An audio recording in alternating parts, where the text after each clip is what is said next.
Es emocionante ver cómo cada venezolano que llega a este país deja el nombre de nuestra Venezuela en alto constantemente con su trabajo, con sus acciones, con sus emprendimientos, con su buen trato, y eso es lo que siempre debemos procurar. Justamente saber cuáles son nuestros derechos, saber cuáles son nuestros deberes para los países que nos reciben y sobre todo tener presente que debemos llevar el nombre de nuestro país en alto. Alguna moraleja me ha dejado este trabajo es que los venezolanos sepamos por qué y cómo nos vamos, no quiere decir que el mundo sepa por qué y cómo nos vamos, ¿no? Ahí hemos nosotros identificado 5 determinantes por las cuales los venezolanos huyen de manera forzosa. La emergencia humanitaria compleja, el deterioro de los servicios básicos, la violencia generalizada, es decir, la inseguridad, la violación de derechos humanos, el colapso económico, bueno, y agregaré una sexta que está muy vinculada a la emergencia humanitaria compleja, que es la escasez de medicinas. Sí, claro, acá hay muchas migraciones de varias partes del mundo, pero no con la misma característica que estamos viviendo desde 2060, donde todos los días entran por la frontera cientos y cientos de personas, una migración forzada. No sé si la palabra correcta es forzada. En esta edición del video revista Hablemos de, se abordará el tema de la migración venezolana y cómo ésta se ha convertido en la segunda crisis de desplazados a nivel mundial y la primera del hemisferio. Venezuela ha sido un país reconocido, entre otras cosas, por la gran recepción de migrantes y refugiados de todas partes del mundo. Por primera vez, sus habitantes se han visto forzados a desplazarse en búsqueda de nuevas oportunidades. Al inicio de este éxodo, ninguno de los países de América Latina y el Caribe contaban con suficientes instituciones, programas sociales, mecanismos y protocolos necesarios para hacerle frente al éxodo venezolano. El problema del flujo migratorio de Venezuela no es un problema regional de la región de Roraima, no, es un problema nacional, es un problema mundial. Casi un poco más de 6 millones ya salieron para el Caribe, para Panamá, para España, para los Estados Unidos, para varios países de América del Sur, Chile, Paraguay, Brasil el quinto. Entonces, primero es un problema mundial. El continente, América Latina y el Caribe, no habían padecido de un flujo migratorio tan abundante y en tan poco tiempo como el venezolano. Y hay que recordar que esto es consecuencia no de una catástrofe natural ni una guerra convencional, sino en un país donde por la dictadura los venezolanos padecen de una emergencia humanitaria compleja, no tienen acceso a la justicia, carecen de libertades, sufren de violaciones de derechos humanos, inseguridad, etc. Quienes caminan miles de kilómetros lejos de su país, como ocurre en este caso, no lo hacen por gusto, no, lo hacen por necesidad. Y eso creo que es uno de los primeros elementos a entender. Y que deben entenderlo las autoridades correspondientes, los organismos internacionales, y que cada ciudadano del mundo debe valorarlo para poder realmente situarse en lo que esto significa para las personas que hoy tienen que dejar su país. No debemos mirar a un lado ni mucho menos, debemos justamente promover un pensamiento de integración, un pensamiento de apertura. Entonces, el impacto es enorme. Nadie pronosticó que la cantidad de migrantes y refugiados venezolanos iba a llegar a esta cantidad. La Plataforma Regional de Coordinación Interagencial Response for Venezuela, liderada por el Alto Comisionado de las Naciones Unidas para los Refugiados y la Organización Internacional para las Migraciones, establece que actualmente son 6.038.937 migrantes y refugiados venezolanos en el mundo. De esos más de 6 millones, un total de 4.992.664 se encuentran en América Latina y el Caribe, siendo Colombia el país con mayor número de migrantes y refugiados en la región. La migración forzada ha representado una serie de nuevos retos, amenazas y posibilidades tanto para los países de acogida como para los millones de venezolanos que se vieron en la obligación de irse de su país. Nuestra oficina empezó como un grupo de trabajo en septiembre de 2018. Fue un grupo de trabajo que creó el secretario general para dar respuesta a la crisis de migrantes y refugiados venezolanos. En ese momento éramos casi 2 millones de migrantes y refugiados. Ahora somos casi 6 millones en todo el mundo. Como bien decías en la primera pregunta, cerca de 5 millones en América Latina y el Caribe. El impacto, bueno, en el caso, por ejemplo, de Colombia, estamos hablando de 1.800.000 venezolanos. Eso, si los venezolanos vivieran en una ciudad de Colombia, ya sería la cuarta más grande de ese país, 800.000 personas. En el caso de Perú, donde hay casi 1.200.000 venezolanos, de ese 1.200.000, aproximadamente 800.000 viven en Lima. Lima hoy por hoy es la ciudad con más venezolanos en el mundo, evidentemente fuera de Venezuela, me refiero. Aruba está cerca de los 20.000 migrantes y refugiados venezolanos. Estamos hablando de que el 15% de la población de esas islas ya es venezolana. En Argentina hoy hay aproximadamente 180.000 venezolanos, según los datos aportados por Migraciones de Argentina. Desde el año 2016 este crecimiento de la migración ha sido exponencial y acelerado. Solo para darles un ejemplo, en el 2016 los venezolanos se encontraban en el quinto lugar con un 6%, en el 2017 eso pasó al tercer lugar y hoy en día los venezolanos somos la primera ola migratoria que está llegando al país. A pesar de no haber tenido preparación para ello, muchos de los países de la región desde hace años han comenzado programas con intención de brindar un estatus migratorio a cientos de miles de venezolanos que se encuentran fuera de su país. Asimismo, esos programas también han colaborado con vivienda, salud, educación, alimentación e inserción laboral. Entre otros países de la región podemos destacar a Brasil, Colombia, Costa Rica, República Dominicana, Perú, Chile, Argentina, entre otros. Nosotros con mucha creatividad, mucha voluntad, empezamos a escribir, a hacer la concepción de la operación acogida, al mismo tiempo en que las ciudades de Roraima estaban en verdadera desorden. Mucha gente en la calle, las plazas, gobierno de estado sin condiciones de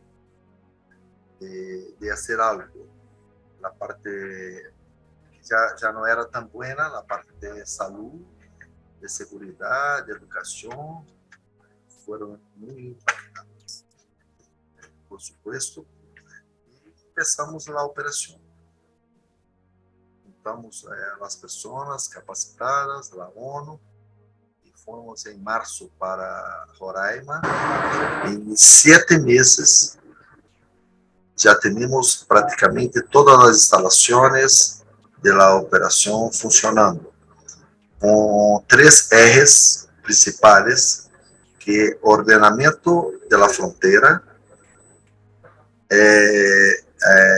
refugio, que llamamos de abrigamento, y la interiorización.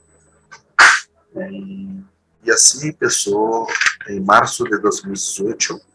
Estamos no 4º año la operación acogida. La operación está estructurada en 3 ejes: ordenamento de la frontera, acolhimento, abrigamento, refúgio e interiorização. Quando a pessoa entra em Brasil, há uma recepção e você vai ao controle migratório, onde você pergunta que necessita. Não, eu quero apenas passar para o Brasil. Não, eu quero residência temporária, eu quero refúgio. Ou seja, de acordo com o que necessita. 4 tipos de interiorização.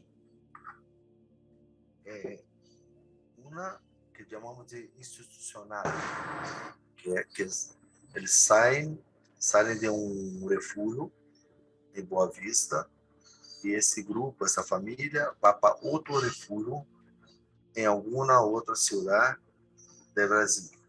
Se queda por algum tempo e hasta que logrem sair para uma integração socioeconômica e que sejam autônomos. A outra eu creio que a melhor chamamos de vaga de emprego sinalizada, ou vaga ou cupo de emprego señalizado, prometido, algo assim.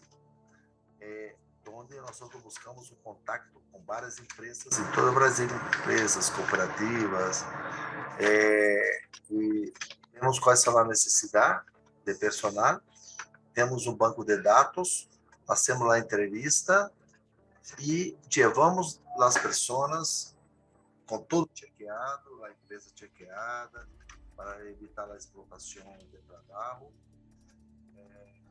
e levamos a pessoa. Esse é melhor para a pessoa, já vai com emprego, e todos ganham. O venezuelano ganha, a empresa ganha, a cidade de Boa Vista ganha, porque mais. Esse é o segundo. O terceiro tipo chamamos de reunificação familiar. Ela nasceu naturalmente. Uma pessoa se vai, logra um emprego, um sueldo, um trabalho, um alugue e tem condições de receber seu parente, seu filho, seu papá, seu irmão. E a outra, nós chamamos a quarta, reunião social. Não necessariamente precisa ser um familiar, pode ser um amigo, uma pessoa conhecida, que tem pruebas que ele pode receber. Nós chequeamos tudo y esa persona llega. Pero bueno, Colombia sabemos que está implementando el Estatuto Temporal de Protección, ya se están entregando los primeros carnets, como lo llaman ellos. De hecho, la meta es que al menos la mitad de los migrantes y refugiados venezolanos tengan ese estatuto antes de que termine el año. Costa Rica puede beneficiar entre 4.000 y 6.000 venezolanos con esta complementariedad que sacaron para aquellos que se les haya negado el estatus de refugiado. Brasil es muy eficiente, está otorgando el estatus de refugiados según la Declaración de Cartagena. Son cerca de 50.000 venezolanos de los 270.000 en ese país se han beneficiado. Chile, lo que pasa es que con Chile hemos hecho algunas observaciones por las ¿cómo se llaman? Deportaciones que ha habido últimamente, pero Chile estuvo implementando la visa de responsabilidad democrática y fue una de las políticas más exitosas en la región. Perú está implementando lo que se llama el permiso temporal de permanencia, que ahora se llama el carnet especial de permanencia, que es el CPP, donde aproximadamente 500.000 de venezolanos en Perú ya tienen ese carnet.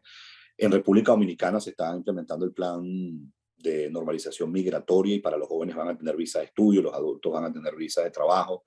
México, también hay que decir que está a través de la Comar otorgando la documentación a los migrantes y refugiados venezolanos. Años, se ha visualizado el largo y desafiante recorrido que hacen los venezolanos para salir de su país, pero no se ha hablado de las secuelas psicológicas y emocionales con las que deben transitar los venezolanos en otros países que afecta en gran parte su desenvolvimiento. El impacto psicológico que posee algo tan traumático como una migración forzada para quien la vive viene tanto de los retos vividos para llegar al país de destino, como a los sentimientos de anhelo y añoro de a quienes dejaron atrás. Primero, hubo un trabajo muy interesante que salió en un medio de comunicación de los Estados Unidos y nosotros ya veníamos haciendo el seguimiento del caso, donde 1 de cada 3 venezolanos que llega a los Estados Unidos padece de alguna secuela psicológica. Tiene algún daño emocional, tiene algún síntoma de depresión, tiene algún trauma por el haberse ido del país, el haberse separado de su familia o el trayecto que tuvo que tomar para, en este caso, llegar a Estados Unidos. Y en América Latina y el Caribe la situación no es diferente. De hecho, hubo una encuesta pública que se hizo hace un tiempo en algunos países de América Latina, que lo hizo el Instituto Médico Howard Hughes, y entrevistaron a 183 migrantes venezolanos entre 19 y 63 años de edad. Y de esos 183 que participaron en esa entrevista, el 90% consideró que ha padecido de ansiedad, tristeza o depresión. Además de eso, el diagnóstico de trastornos mentales de venezolanos en Colombia se ha incrementado una barbaridad. Cuando apenas 302 personas en 2017, es decir, 302 migrantes y refugiados venezolanos en 2017, habían expresado o se les había diagnosticado algún trastorno mental, esa cifra incrementó a 7.452 en 2020, lo que representa un aumento de 2.020% en 4 años. A pesar de esto, los tiempos de crisis traen consigo un sinfín de oportunidades.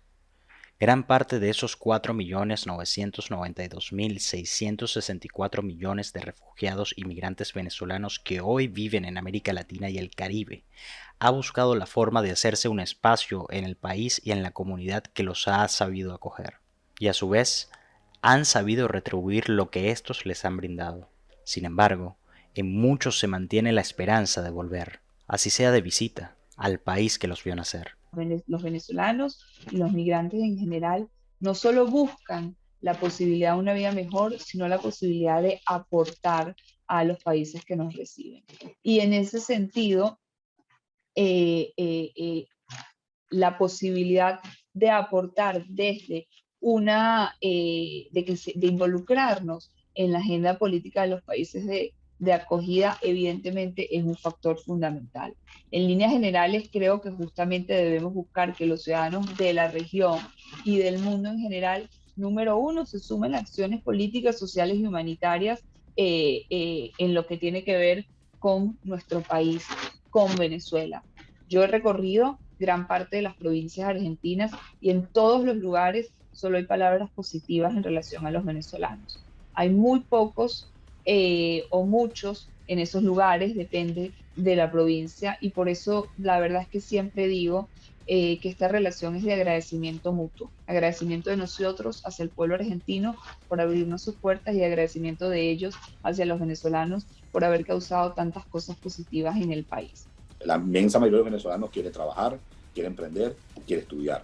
Entonces, lo que hay es que facilitar los mecanismos para que puedan integrarse plenamente. Esto es muy duro para quien es venezolano como yo, aunque tengo estas funciones en la OEA, uno no puede desprenderse de quién es uno y de dónde uno viene. Y evidentemente es muy duro la migración y es muy duro separarse de la tierra donde uno nació, donde uno creció, donde uno estudió, separarse de la familia. Pero así como digo esto, también si algo he aprendido en este tiempo es que la crisis migratoria puede representar una enorme oportunidad para América Latina y el Caribe en cuanto a su desarrollo económico y mucho más en tiempos post-pandemia. Y ojalá 1, 2, 3 años más nosotros estamos haciendo la exteriorización, o sea, ayudando para que vuelvan a su país, a Venezuela, que é um país grande, um país rico. Sei que todos desejam para que Venezuela vuelva a situação como era, que as pessoas volvam para suas casas, para suas famílias. Não sei quanto tempo vai demorar, mas um dia eu creio que isso vai passar.